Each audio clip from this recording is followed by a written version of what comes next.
Living Soul Osiris is the next character that came after Shinri Tsukuyomi in the CN version of Aether Gazer.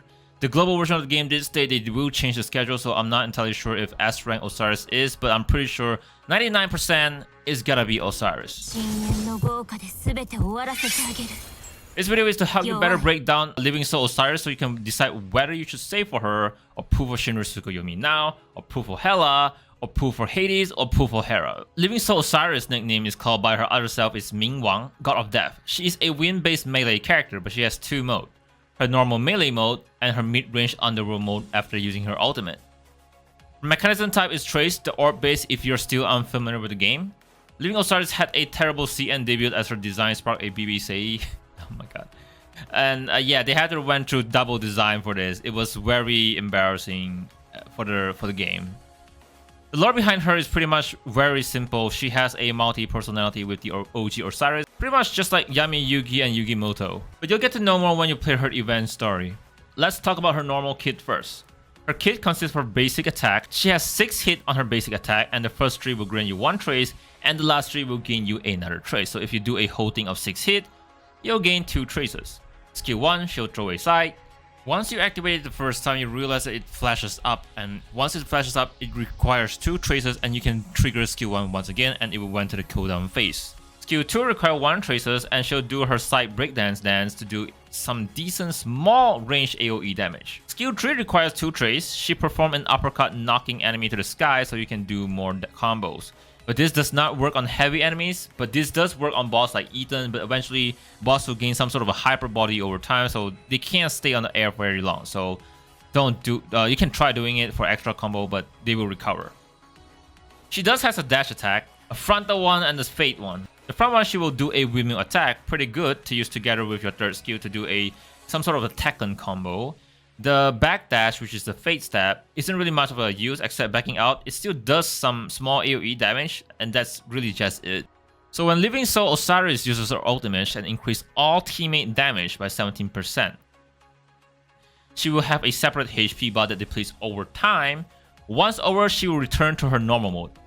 All 3 of her skill changes to match her Underworld mode. Yes, basically when she turned into the funnel mode, the Underworld mode, she has an entire new kit. So in this Underworld mode, you lose 7% of the HP over time.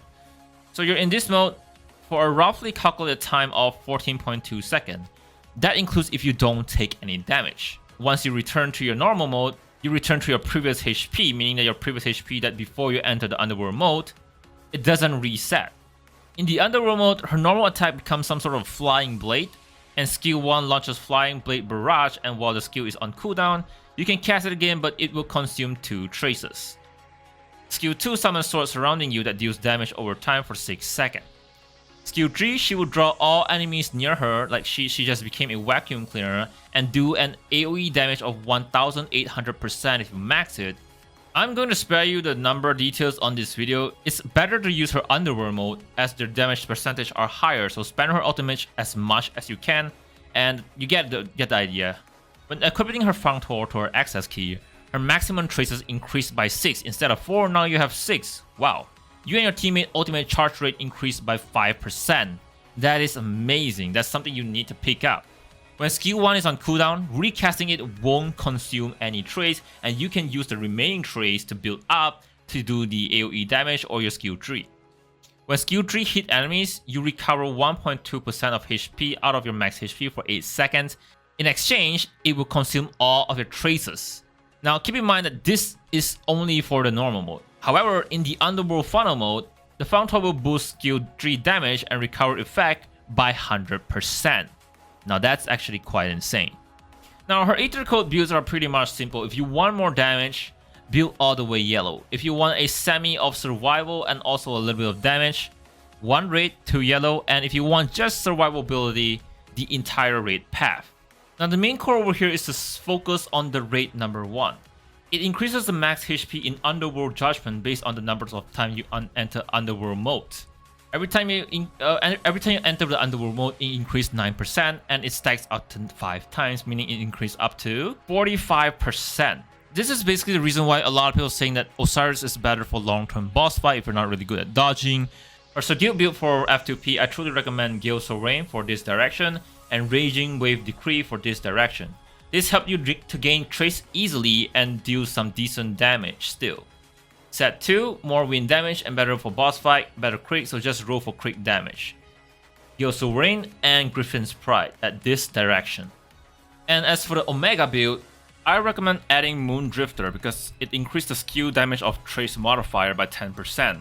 The best partner for Living Soul Osiris is basically A rank Shu, the one with the spec. Yes, that's her teacher. And yeah, compared to Mini Osiris over here, she is definitely better in terms of dealing more wind damage.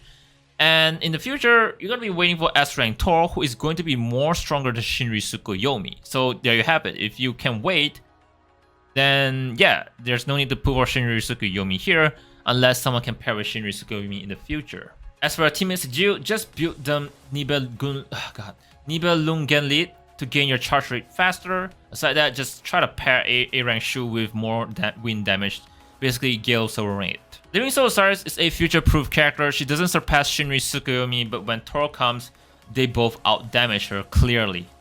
These two are even stronger than Hades, but still, Hades perform better as a solo unit, so my conclusion is that Living Soul Osiris is good for prolonged boss fight, good for people who's not good at dodging, good at people who don't want a healer because she can heal herself, but make sure that you don't kill your teammate doesn't die, so you do need that to use this the ping Mimir Cat so that your teammates don't die, so you can keep spamming the ultimates. She does has a skin in the CN version, and they also mentioned that they are making another one in the future, which wasn't revealed, and it's actually okay in my opinion. I did not get that skin. It's not really my type. Let's also see. I don't think it has any special effect. So yeah, really no special effect, just a normal skin. So yeah, before I end the video, I want to let you know that Sigil build changes over time. The one I recommend are not gonna stay permanent, but it's honestly the one that I think is the best. And yeah, Shooter Renate is gonna be on the raid up together with Living Soul Osiris. So do you need a video for that? I'm so sorry again. I'm busy. In case you guys are wondering what my job is, I'm a full-time nerd. So there you go. Anyways, I hope you find this video helpful. And if there's anything you disagree or you think that I should, implement in any other quantifier review video, do leave them down in the comment section below. My name is Zackie, and it's just a gaming channel.